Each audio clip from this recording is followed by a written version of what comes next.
kepada ketua kelas, silakan pintunya terlebih dahulu. Berdoa selesai. Oke, berdoanya selesai. Sekarang Ibu mau absen. Sekarang apakah ada yang hadir? Ada. Siapa? Anak baik. Oke. Langsung saja ya. Sebelum Ibu memasuki pembelajaran hari ini, sekarang kita akan melanjutkan materi kita minggu belakang, yaitu mengenai klasifikasi makhluk hidup, di mana pada materi kita hari ini yaitu makhluk hidup atau benda mati. Nah, anak-anak, sebelum kalian berangkat ke sekolah tadi, pernah kalian memperhatikan jalan yang ada di sekitar, di mana kalian melihat kucing yang berlari, maupun juga melihat pohon yang semakin tinggi, dan juga melihat mobil ataupun motor yang bergerak di jalan raya. Mobil juga bergerak, kucing juga bergerak, tetapi apakah keduanya itu sama-sama dikatakan makhluk hidup? Tidak. Nah, fenomena-fenomena itulah yang akan kita pecahkan pada materi kita hari ini. Nah, sekarang Ibu ingin bertanya kepada kalian, bisakah kalian membedakan gambar yang ada di depan ini, mana yang makhluk hidup dan mana yang benda mati? Ada yang tahu? Ya, Prina? Kelawar dan tumbuhan itu makhluk hidup, sedangkan batu itu tidak, Ibu. Ya, benar sekali ya jawaban Aprina. Jadi anak-anak, apa sih satu hal yang paling penting, yang mendasar, yang membedakan makhluk hidup dan benda mati itu dikatakan makhluk hidup dan atau benda mati itu disebut, yang disebut apa? Ada yang tahu? Ya, Melati. Makhluk hidup itu dapat dikatakan hidup karena mempunyai ciri hidup seperti bernapas. Kalau benda mati itu tidak. Ya, benar ya jawaban temannya. Oke, pertanyaan selanjutnya Ibu ingin bertanya. Coba kalian perhatikan gambar yang ada di depan lagi, di mana menunjukkan gambar api dan juga semut. Nah, pertanyaan Ibu, apa yang paling penting yang tidak dimiliki api akan tetapi dimiliki oleh semut? Ada yang tahu? Ya, April lagi. Semut tersusun dari sel-sel dan bisa berproduksi, Bu, sedangkan api tidak. Ya, luar biasa ya, benar kata temannya. Jadi, semut ini mempunyai struktur sel dan bisa berkembang biak. Namun, pada ini api hanyalah energi yang dilepaskan dari reaksi kimia. Oke, sebelum kita membahas lebih dalam lagi, di sini Ibu akan membacakan tujuan pembelajaran kita pada hari ini, di mana harapannya kalian nanti bisa mengidentifikasi ciri-ciri makhluk hidup, bisa membedakan makhluk hidup dan benda mati, dan yang terakhir bisa memberikan contoh makhluk hidup atau benda mati. Oke, selanjutnya silakan kalian perhatikan tanaman yang Ibu bawa, di mana tanaman kacang hijau ini Ibu tanam di tempat yang berbeda, di mana pada pot yang di sebelah kanan Ibu tanam di tempat yang terang. Bisa kita lihat dia tumbuh dengan segar dan juga batangnya kokoh, daunnya hijau segar. Karena mengapa? Karena dia cukup cahaya untuk berfotosintesis. Nah, sedangkan pada pot B Ibu tanam di tempat yang gelap. Bisa kita lihat perbandingannya, di mana batangnya yang lemah dan tidak kokoh dan juga daunnya kekuningan. Nah, di sini kita dapat membuktikan bahwasanya cahaya matahari ini sangat penting untuk pertumbuhan makhluk hidup. Oke, kita masuk ke ciri yang pertama, di mana ada tumbuh dan berkembang. Tumbuh itu artinya anak-anak bertambahnya ukuran, massa atau tinggi yang tidak bisa kembali lagi ke semula. Contohnya tanaman yang Ibu bawa ini tadi, di mana Ibu tanam dari biji sampai dia tumbuh dengan tinggi. Nah, sedangkan pada perkembangan proses menuju kedewasaan. Contohnya kita yang dari bayi yang hanya bisa menangis menjadi anak-anak yang bisa berbicara dan berpikir. Betul.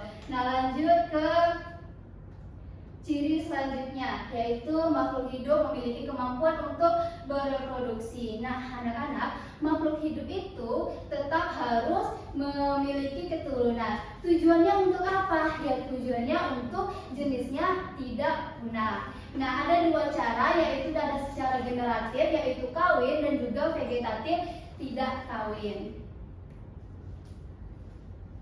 Oke, ciri selanjutnya yaitu makhluk hidup menanggapi rangsangan dari lingkungannya. Anak-anak, coba kalian perhatikan gambar yang ada di depan, di mana terdapat hewan yang lari pas ada bahaya, dan juga ada tumbuhan yang condong ke arah matahari. Itu semua dinamakan dengan respon anak-anak atau tanggapan terhadap keadaan di sekitar mereka. Nah, sekarang ibu mau tanya, pernah tidak kalian melihat tumbuhan putri malu? Nah, begitu disentuh, apa yang akan terjadi pada daunnya? Tertutup. Ya, benar semua ya. Jadi daunnya akan menutup. Nah, itu adalah salah satu bentuk contoh dari perubahan terhadap lingkungannya ataupun rangsangannya tadi. Oke, selanjutnya kita masuk ke ciri makhluk hidup mengambil dan menggunakan energi. Nah, anak-anak, selanjutnya itu energi. Energi adalah makhluk hidup butuh asupan energi. Ibu mau tanya kepada kalian, ketika motor kita tidak kita isi bensin, apakah dia tetap bisa berjalan? Iya. Tidak ya. Jadi sama seperti kita, manusia dan makhluk hidup lainnya juga butuh bensin atau energi. Tapi bedanya kita manusia bentuknya adalah energi. Gunanya untuk apa? Ya, untuk tumbuh, untuk bergerak, dan sampai proses reproduksi tadi. Coba kalian perhatikan gambar hewan yang ada di depan, di mana elang ini mendapatkan energinya dengan cara memakan hewan lain. Ia harus berburu untuk mendapatkan kekuatan, anak-anak. Jadi maupun itu hewan dan manusia, sifatnya mereka mengambil energinya melalui makhluk hidup lainnya. Nah, coba kita perhatikan tumbuhan yang ada di sampingnya. Pernahkah tidak kalian melihat pohon mangga yang ada di depan kelas kita itu memakan nasi atau berburu ayam? Tidak. Ya. Nah, jadi hebatnya tumbuhan ini bisa memasak makanannya sendiri dalam proses yang dinamakan fotosintesis. Nah, jadi anak-anak, dari daun-daun tadi, dia menangkap sinar cahaya matahari dan mengubahnya menjadi energi serta atau cadangan makanannya untuk mereka sendiri. Jadi anak-anak, maupun itu hewan maupun itu tumbuhan, mereka harus tetap bisa bertahan hidup. Oke, lanjut kita ke materi ciri selanjutnya, yaitu makhluk hidup memiliki kemampuan bernapas. Nah, coba anak-anak tarik napasnya dalam-dalam lalu hembuskan. Segar kan? Nah, kegiatan itu tadi apa namanya? Bernapas, betul. Nah, jadi bernapas itu adalah ciri mutlak makhluk hidup. Nah, coba kalian perhatikan gambar yang ada di slide ini.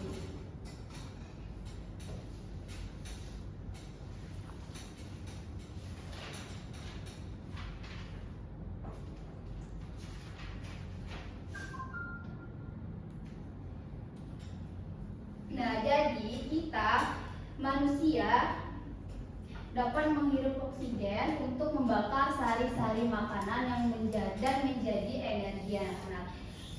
Tapi tahukah kalian bahwasannya alat nafas pada setiap makhluk hidup itu ternyata berbeda-beda, anak-anak. Seperti kita yang bernapas melalui, ada yang tahu, paru-paru. Nah, bagaimana dengan ikan yang hidup di air? Apakah dia juga bernapas melalui paru-paru? Tidak. Jadi dia bernapas lewat apa? Tidak. Betul sekali ya. Dan ada juga hewan kecil seperti belalang, mereka bernapasnya melalui trakea. Nah, jadi anak-anak, Tuhan itu telah mendesain alat pernapasan untuk makhluk hidupnya yang cocok sesuai dengan tempat tinggalnya. Lanjut kita ke ciri selanjutnya, yaitu makhluk hidup menghasilkan zat sisa. Jadi anak-anak, pernahkah kalian merasa gerah sekali ketika berlari-lari di lapangan pada saat jam olahraga? Nah, jadi keringat itu anak-anak cara tubuh kita melakukan ekskresi. Di dalam tubuh kita ini banyak sekali proses kimia, dan proses itu menghasilkan zat sisa yang sifatnya racun. Kalau keringat kita ataupun urin kita tidak kita buang, maka itu bisa membahayakan kita sendiri, di mana dapat menyebabkan tubuh kita menjadi sakit karena keracunan sampah kita sendiri. Oke, silakan perhatikan gambar yang ada di depan lagi, di mana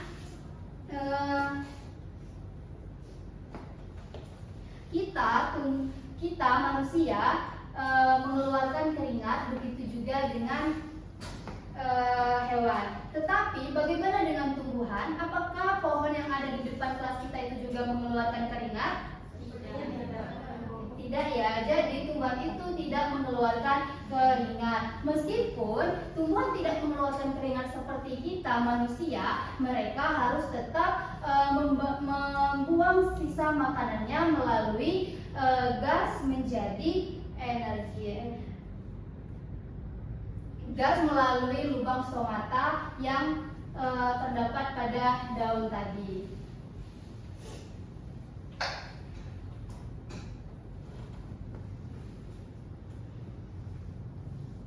Nah, jadi anak-anak maupun itu manusia, hewan, ataupun tumbuhan, mereka wajib membuang sampah agar tetap terjaga sehat. Oke, selanjutnya itu sampailah kita ke ciri yang terakhir, di mana terdapat tubuh tersusun dari satu atau banyak sel.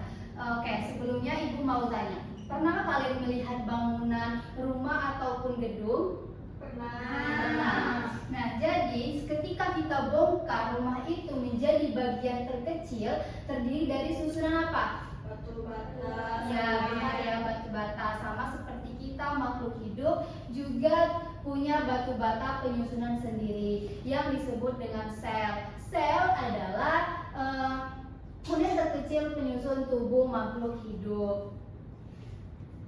Oke anak-anak, sekarang silakan perhatikan gambar yang ada di depan, di mana makhluk hidup itu ada dua jenis susunan selnya, di mana ada yang punya satu sel saja, yang sering kita sebut dengan uniseluler. Nah anak-anak, satu sel ini sudah bisa membuat satu tubuh utuh yang bisa hidup. Biasanya mereka sangat kecil dan hanya bisa dilihat dengan memakai mikroskop. Lalu ada juga yang banyak sel, atau sering disebut dengan multiseluler. Contohnya seperti kita manusia.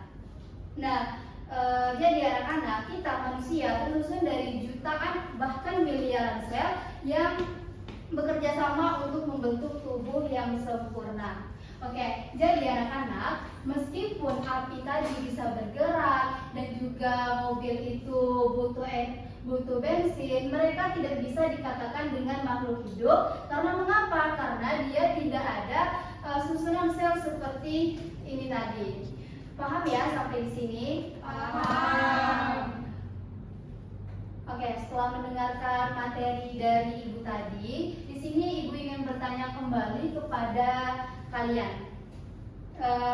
Kan tadi kita sudah jelaskan bahwa salah satu ciri makhluk hidup itu butuh energi dan juga mengeluarkan zat sisa. Nah, coba kalian pikirkan kembali.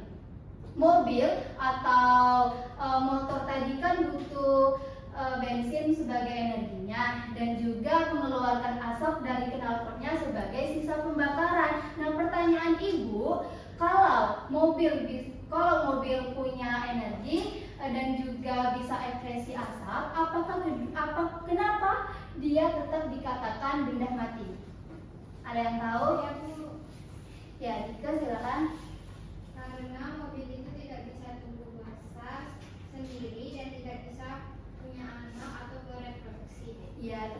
ya, betul ya kata temannya. Kita beri hapus dulu dong. Nah, jadi begini ya anak, meskipun mobil yang tampak bernapas lewat asapnya ataupun makan lewat bensinnya, mobil tersebut tidak punya unit kehidupan. Dan juga tidak pernah tumbuh dari mobil kecil menjadi mobil besar secara alami. Oke, sekarang Ibu minta silakan membentuk kelompok menjadi 2 kelompok melingkar dan akan mengerjakan lembar kerja.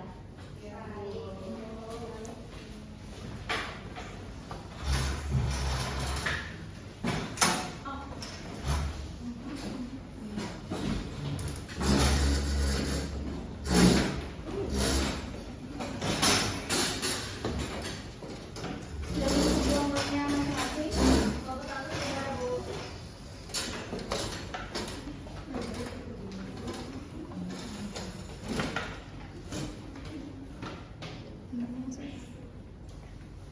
Oke, sekarang kita bagikan lembar kerjanya ya.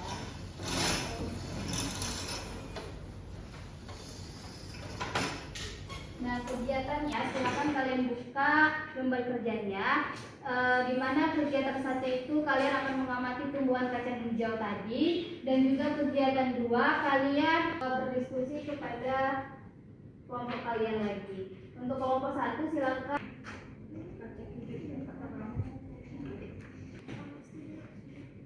Tingginya tidak rapi.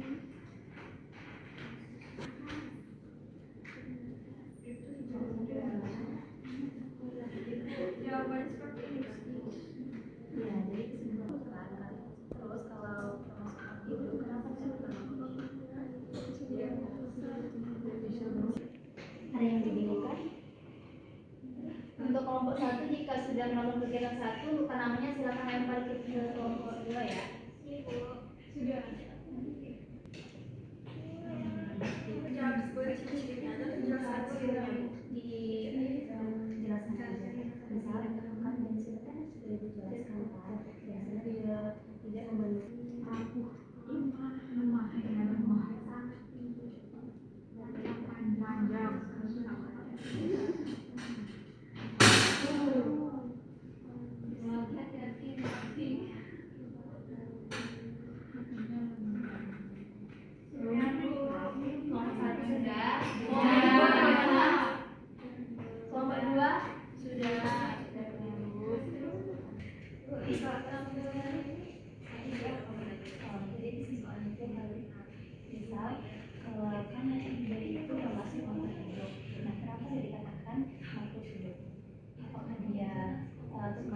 Dari ciri-ciri belakang tadi.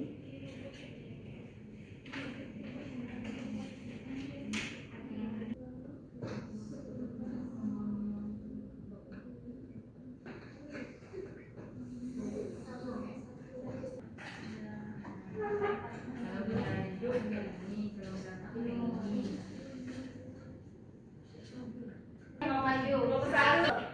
Ya, kelompok 1 silakan.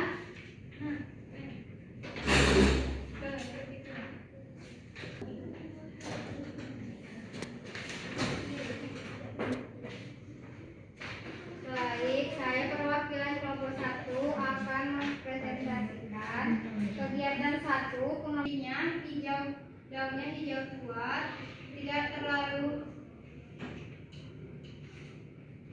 hijau tua,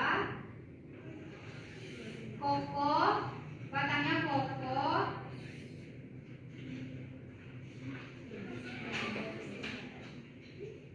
kesimpulannya kacang hijau di tempat terang itu termasuk makhluk hidup. Yang kacang hijau di tempat gelap itu batangnya tidak kokoh dan panjang, daunnya berwarna kuning. Kesimpulannya termasuk makhluk hidup. Yang kegiatan kedua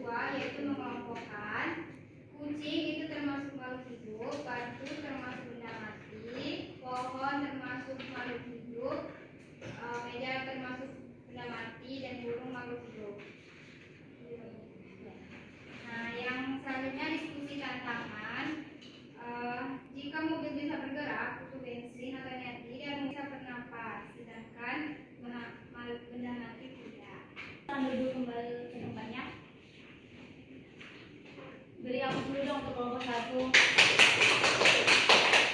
Pakai kelompok.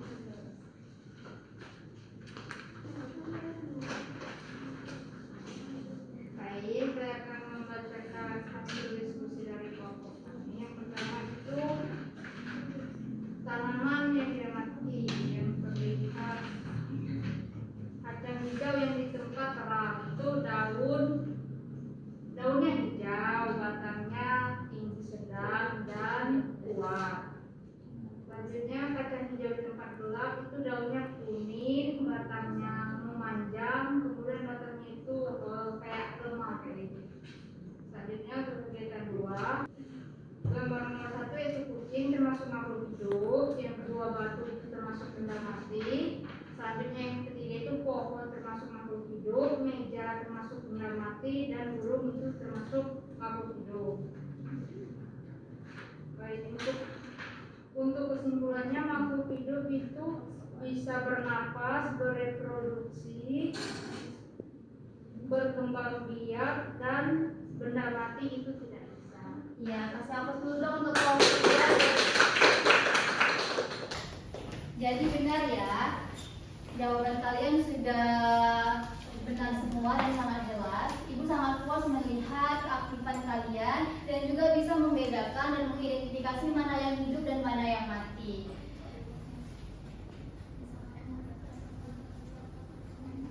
Baiklah, untuk menguji pemahaman kita hari ini, silakan perhatikan lagi slide yang ada di depan. Ingat ya anak-anak, meskipun benda mati tadi seperti api dan mobil memiliki 1 atau 2 ciri, mereka tetap benda mati. Karena mengapa? Karena mereka tidak memiliki sel, tidak tumbuh dan tidak bisa bereproduksi seperti kita manusia dan juga tumbuhan. Selanjutnya untuk mengetahui pemahaman kalian lagi, di sini Ibu akan memberikan soal close test untuk evaluasi kalian. Oke, di sini sifatnya individu ya. Siapa yang bisa nanti silakan tunjuk tangan. Soal yang pertama, ciri-ciri benda seseorang dikatakan sedang mengalami proses tumbuh apabila, ada yang tahu? Balance silakan. Ukuran tubuhnya bertambah besar dan tidak bisa kembali kecil. Oke, kita cek dulu ya apakah jawabannya benar. Ya, jawabannya benar ya. Jadi ukuran tubuhnya bertambah besar dan tidak bisa kembali kecil. Soal selanjutnya, mobil memerlukan bensin sebagai sumber energi dan mengeluarkan asap dari knalpotnya. Namun mobil tetap disebut benda mati karena, Anissa silakan. Oke, kita cek ya apakah jawaban Anissa benar. Ya, jawabannya benar. Jadi mobil tidak terhitung dan tidak bisa bereproduksi. Oke, soal yang terakhir yaitu tumbuhan tidak memiliki hidung seperti manusia, namun tetap bisa bernafas. Alat pernapasan pada daun tumbuhan disebut, Randy silakan. Ya, kita cek ya jawaban Randy apakah benar. Ya, benar. Jadi menurut Ibu kalian sudah memahami materi kita hari ini. Baiklah, akhirnya kita sudah di penghujung pembelajaran. Sebagai kesimpulan hari ini, kita telah memahami bahwasannya makhluk hidup itu harus memiliki ciri kehidupan yang utuh. Nah, sedangkan benda mati seperti mobil ataupun api tadi tidak memiliki ciri yang utuh seperti makhluk hidup tadi. Oke, karena tadi kita awali dengan berdoa, maka kita tutup juga dengan berdoa. Untuk ketua kelas silakan pimpin doanya terlebih dahulu. Doa dimulai. Oke, Ibu akhiri ya. Assalamualaikum warahmatullahi wabarakatuh. Sampai jumpa di pertemuan selanjutnya. Waalaikumsalam.